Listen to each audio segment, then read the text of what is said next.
Oke, Assalamualaikum warahmatullahi wabarakatuh. Perkenalkan nama saya Faris Alan Rahman dengan NIM 121230127. Dan ini adalah video science talk saya yang memiliki topik food waste as substrate for biomethane production dengan dasar materi yaitu gas. Dan saya bentuk dari video science talk ini adalah presentasi PowerPoint. Jadi sebelum masuk ke materi, saya ada sebuah kisah pengantar. Teman-teman tentunya sudah pernah mendengar tentang cerita nasi yang menangis seperti ini. Bahwa kalau menyisakan satu butir nasi pun dalam mangkuk setelah makan, nasi tersebut akan menangis, ya, ibaratnya, karena tidak termakan. Nah, kita pernah mendengarkan ini dari orang tua dan guru. Mereka telah mengingatkan kita tentang ini dan ternyata makanannya cukup kuat dan cukup sederhana juga, yaitu jangan membuang makanan.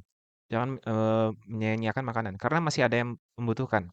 Menyambung dengan topik hari ini, sampah makanan juga memiliki dampak negatif. Itu bisa saja dari penyanyian energi, lahan, air dan sebagainya dan sumber daya alam sebagainya. Menurut European Union, all the food stuff discarded from the food supply chain or for economic or aesthetic reasons or owing to the nearness of the use-by date, but which are still perfectly edible and fit for human consumption and, in the absence of any alternative use, are ultimately eliminated and disposed of, generating negative externalities from an environmental point of view, economic cost, and loss of revenue for businesses. Jadi intinya, makanan yang dihilangkan karena alasan ekonomi atau estetik atau makanan yang diperdagangkan pada rantai produksi makanan yang mana masih layak untuk dikonsumsi, ini mengembangkan kerugian-kerugian pada POV, lingkungan, hingga bisnis. Jadi dari mana sih asalnya sampah-sampah makanan ini? Ternyata secara global sampah makanan sebagian besar berasal dari rumah tangga, itu 61%. Dan kontribusi lainnya berasal dari produsen makanan, seperti restoran, kafe, yaitu.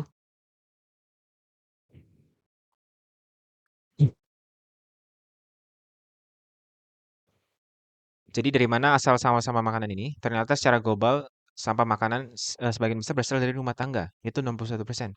Dan kontribusi lainnya dari produsen makanan dan retail. Berdasarkan studi oleh UNEP atau United Nations Environment Program. Hal ini bisa terjadi karena preparasi yang berlebihan, pembelian berlebihan, masalah penyimpanan, kebingungan label tanggal, ukuran porsi yang besar, dan kemasan yang tidak sesuai. Nah, per tahun satu orang kira-kira membuang makanan sebanyak 155 hingga 300 kilogram. Secara umum, FSC seperti agrikultur, produksi, dispersal, ingesting, dan post harvest pasca panen dapat juga mengembangkan sampah makanan. Dalam hal ini, sampah makanan dapat terjadi selama fase persiapan maupun fase konsumsi.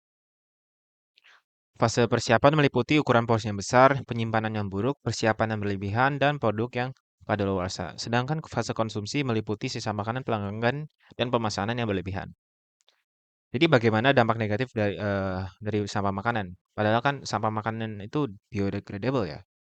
Bisa bisa diurai oleh mikroba. Jadi ya tidak akan tidak seperti plastik gitu, tidak seperti sampah plastik gitu. Nah, ternyata tetap rugi. Kenapa? Nah, karena satu, emisi gas rumah kaca. Pembuangan sampah makanan di tempat pembuangan sampah menyebabkan efek polusi ekologis yang besar. Sejumlah besar gas rumah kaca, metana atau karbon dioksida akan terbentuk ketika limbah makanan dibuang di tempat pembuangan sampah. Pelepasan gas rumah kaca ke lingkungan menyebabkan pemanasan global. Nah, metana adalah salah satu gas rumah kaca yang potensial rumah kacanya memiliki pengaruh 20 hingga 30 kali lebih besar daripada gas rumah kaca lainnya. Nah, kedua itu ada sumber daya alam yang hilang atau yang sia-sia untuk memproduksi makanan ini, malah makan kita yang dibuang tuh. Nah, sumber daya yang digunakan untuk memproduksi makanan tersebut menjadi sia-sia. Untuk memproduksi makanan tersebut, kita membutuhkan sumber daya seperti tanah, energi, dan air. Bayangkan berapa banyak yang terbuang sia-sia jika kita membuang makanan gitu seperti itu saja. Nah, dalam menanam makanan yang terbuang sia-sia akan menghabiskan hingga sekitar 21% air, 19% pupuk, 18% lahan pertanian, dan 21 volume TPA. membuang 1 kilogram daging sapi, terus setara dengan membuang 50.000 liter air.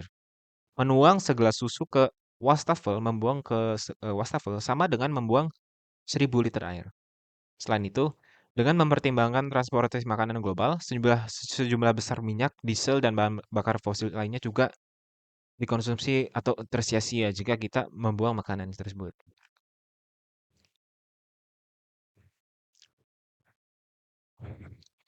Jadi, sampah makanan telah berserakan dan apa solusinya?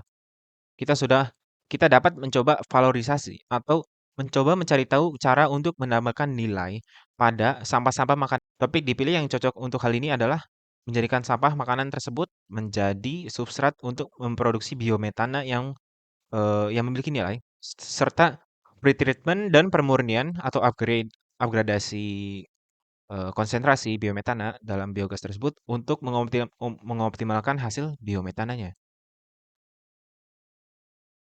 Nah, valorisasi. Lalu berikut merupakan graphical abstrak dan graphical abstrak dari artikel yang saya pilih. Dapat dilihat mulai dari kiri, sampah makanan kita siapkan untuk menjadi sampel. Dan sebelum kita konversi menjadi biometana, kita beri pretreatment terlebih dahulu untuk memaksimalkan produksi dengan cara bisa fisika, kimia, dan biologis. Nah, setelah terjadi likuifaksi, setelah itu kita baru mengkonversi hasil hasil pretreatment tadi menjadi biometana dengan cara negation, yaitu tepatnya anaerobic digestion. Nah, setelah itu hasil dari anaerobic digestion itu adalah biometana. Setelah itu kita murnikan hasilnya untuk menaikkan konsentrasi dan sudah jadi produk yaitu purified biometana. Nah, dalam topik ini saya akan membahas 4 poin utama yaitu karakteristik dari sampah makanan, pretreatment, serta metodenya, digestion dan pemurniannya. Karakteristik sampah makanan itu terdiri dari zat bioorganik yang kompleks seperti protein, karbohidrat, lipid selulosa, hemiselulosa, lignin, dan pati. Pretreatment dapat membantu struktur internal zat sampah makanan ini sehingga menyebabkan optimalisasi pada likuifaksi zat-zat bioorganik ini untuk mengoptimalkan digestion. Lalu ketiga, anaerobic digestion, metode digestion yang kita butuh. Anaerobic digestion yaitu sebuah kultur mikroba dalam medium tertentu tanpa keberadaan oksigen mengurai molekul-molekul organik kompleks menjadi yang lebih sederhana. Misal dari karbohidrat menjadi glukosa, protein menjadi asam amino, dan lain-lain. Dari lemak menjadi gliserol dan lain-lain. Secara umum, anaerobic digestion dibagi menjadi 4 tahap, yaitu hidrolisis atau likuifaksi, acidogenesis atau fermentasi, acetogenesis, dan metanogenesis atau pengembangan pembentukan metana. Pemurnian bertujuan untuk menaikkan konsentrasi biometana hasil digestion, yang mana mengandung juga zat-zat lain seperti karbon dioksida, hidrogen sulfida, amonia, air, dan senyawa volatil, seloksan, dan lain-lain.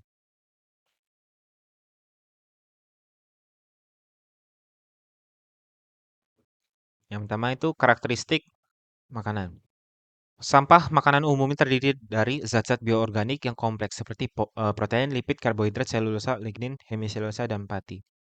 Persentase biosubstansi yang dapat terurai secara hayati seperti karbohidrat 6 hingga 54%, protein hingga 28%, dan lipid hingga 30%.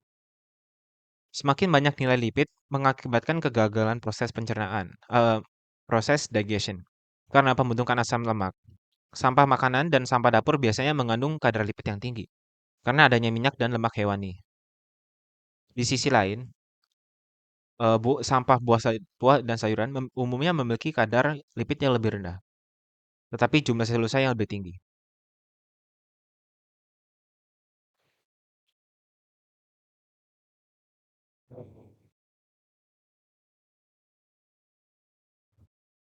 Cara yaitu fisik, kimia, dan biologi.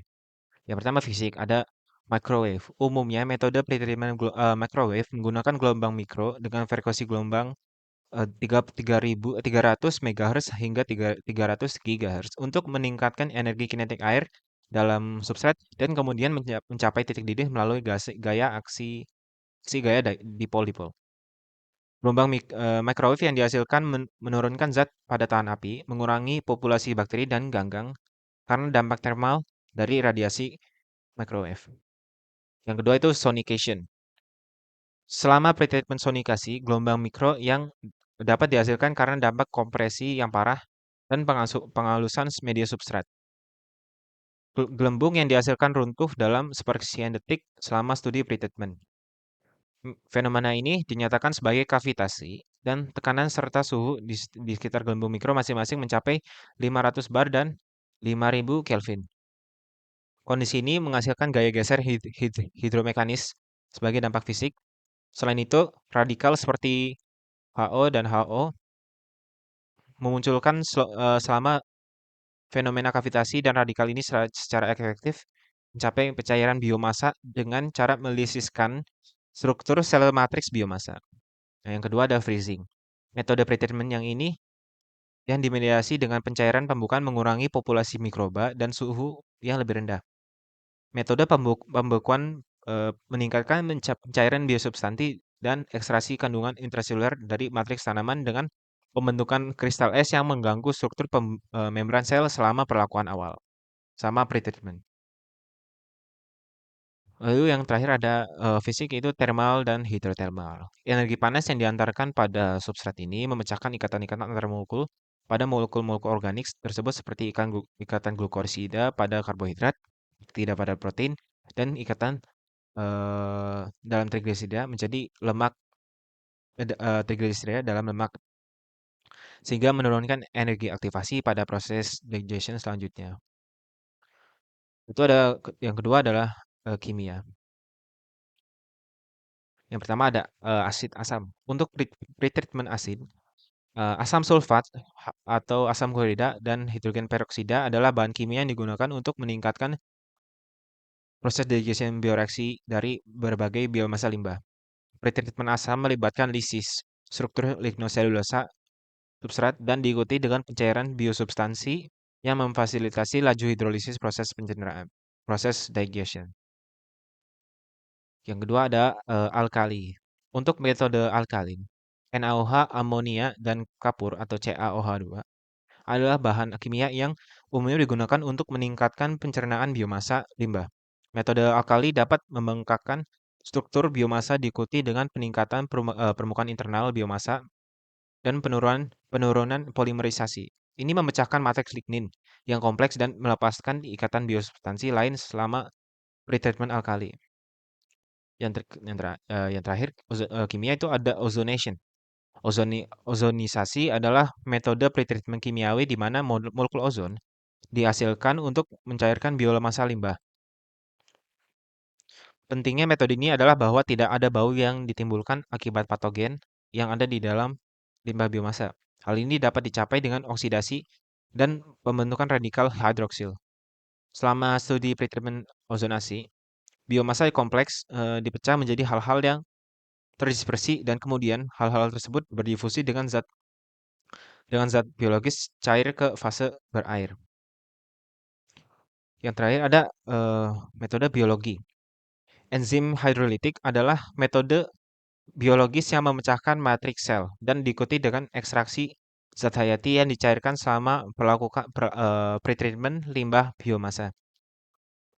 Disintegrasi zat biologis limbah makanan termasuk protein, pati, makromolekul, dan lipid menjadi glukosa, asam lemak, rantai panjang, dan asam amino bebas diperoleh dengan enzim hidrolitik seperti protease, amilase, dan lipase.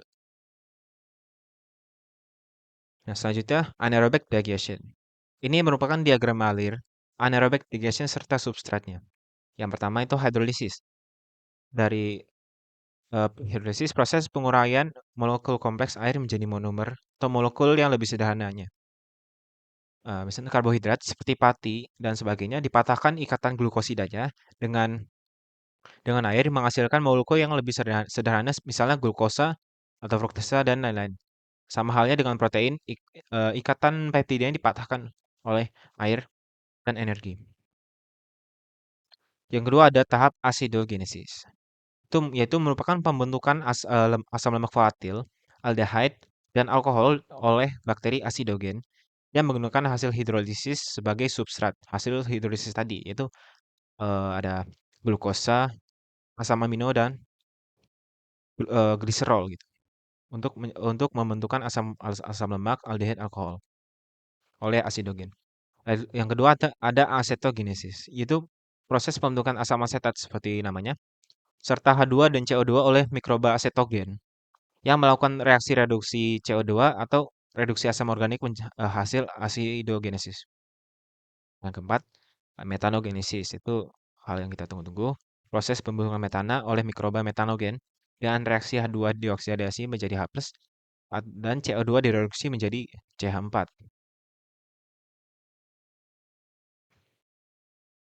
Lalu selanjutnya itu setelah anaerobic digestion, kita mendapatkan produk yang kita inginkan, biometana. Tapi terdapat senyawa pengotor juga. Biasanya terdiri dari sebagian besar metana dan karbon dioksida. Yang paling banyak biasanya karbon dioksida. Serta berbagai pengotor seperti seperti hidrogen sulfat, hidrogen sulfid, uap air, seloksan, amonia, dan molekul organik volatil lainnya.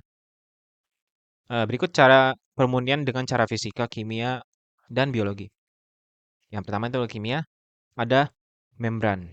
Nah, selama upgradasi biogas menjadi biometana, melalui proses pemisahan membran, CO2 yang ada di dalamnya melewati pori-pori membran, sementara biometannya itu tidak lolos screen atau tidak lolos membrannya, sehingga eh, sehingga berhenti dan jatuh ke bawah, seperti yang ada di gambar. Nah, yang kedua ada absorpsi. Biometana diumpankan ke dalam menara absorber dan CO2-nya akan diabsorpsi oleh biasanya atau solvennya adalah air. Sehingga produk atas menara absorber adalah biometana rendah CO2 dan produk bawah adalah air kaya CO2. Yang ketiga ada adsorpsi. Adsorbat itu CO2 pada permukaan adsorber terjadi karena adanya kesetimbangan dan selektivitas kinetik. Adsorber dengan selektivitas kesetimbangan yang tinggi, karbon aktif, C. Kerangka organik. Nah, ketiga adsorpsi. Adsorbat ya, CO2 pada permukaan adsorber terjadi karena adanya kesetimbangan dan selektivitas kinetik. Adsorber dengan selektivitas kesetimbangan yang tinggi yaitu ada metal organic framework, zeolit, dan silika gel. Memiliki afinitas yang lebih besar untuk menyerap CO2 yang ada dalam biogas daripada biometananya. Karena bentuk-bentuk penyerap ini interaksi permukaan yang lebih kuat dengan CO2. Dengan demikian, memungkinkan pemisahan CO2 dari biogas menaikkan konsentrasi biometana. Lalu yang kedua adalah cryogenik. Konsentrasi metana dalam biogas dapat ditingkatkan hingga 97,2% ketika teknik suhu rendah digunakan untuk meningkatkan biogas menjadi biotana. Nah, selain itu, 99,92% CO2 cair murni diproduksi sebagai produk sampingan ketika sistem ini digunakan untuk meningkatkan konsentrasi biometana dan biogas. Lalu ada yang kedua adalah eh, metode kimia. Yang pertama itu menggunakan suatu pelarut solvent. Nah, ini sama seperti metode absorber, tapi kecuali ini tidak hanya air. Selama proses ini, biogas ditingkatkan dengan menjalani reaksi netralisasi, di mana pelarut basa bereaksi dengan CO2 yang bertindak sebagai asam untuk menyerapnya. Ketika larutan menjadi jenuh, larutan harus nege- reg- yang kedua ada kimia, menggunakan solvent atau pelarut, sama seperti mineral absorber, kecuali ini tidak hanya air. Solvent. Selama proses ini, biogas ditingkatkan dengan menjalani reaksi netralisasi, mana pelarut basa bereaksi dengan CO2 untuk menyerapnya. Ketika larutan menjadi jenuh, larutan harus regenerasi dan memanaskannya 120 hingga 150 derajat Celcius. Pelarut berbasis amina, kalium hidroksida, larutan yang mengandung garam asam amino, dan larutan karbonat digunakan juga untuk menghilangkan CO2 dari biogas. Di antara ini, pelarut berbasis amina banyak digunakan untuk meningkatkan biogas. Dan yang kedua ada biokatalis. Biokatalis, proses hibridisasi bioteknologi yang memanfaatkan enzim karbonat anhidrase untuk menghilangkan CO2 dari sampel biogas. Enzim ini menambah dan mengkatalisis pemecahan CO2 dalam dalam metabolisme sel. Yang ketiga ada biologi. Metode pertama itu hidrogenotropik. Meta, meta, metanogenesis hidrogenotrofik juga dikenal sebagai reduksi CO2 H2 atau metanogenesis yang bergantung pada H2. Adalah proses chemoautotrofik di mana H2 adalah sumber energi dan elektron, dan CO2 seringkali merupakan penyerap elektron dan sumber karbon seluler.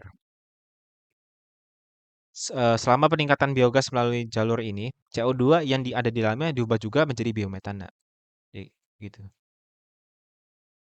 Nah, yang kedua ada fotosintetik. Selama jalur fotosintesis, mikroalga memperbaiki CO2 yang ada di dalam biogas dengan memanfaatkan cahaya sebagai sumber energi. Dengan demikian, memungkinkan peningkatan konsentrasi metana dalam biogas. Nah, namun perlu untuk mengidentifikasi mikroalga yang tumbuh dengan stabil dan cepat. Oleh karena itu, perlu kita untuk mendorong pertumbuhan mikroalga dengan menambahkan suatu bahan yang dapat meningkatkan aktivitas fotosintesis mikroalga. Nah, contohnya itu carbon coated zero valent iron nanoparticles atau CNCINPS. Carbon coated zero valent iron nanoparticles. Nah, itulah sekian dari presentasi saya mengenai food waste as substrate for biomethane production and its purification and pretreatment to be optimizing. Nah, sekian dari presentasi saya. Assalamualaikum warahmatullahi wabarakatuh.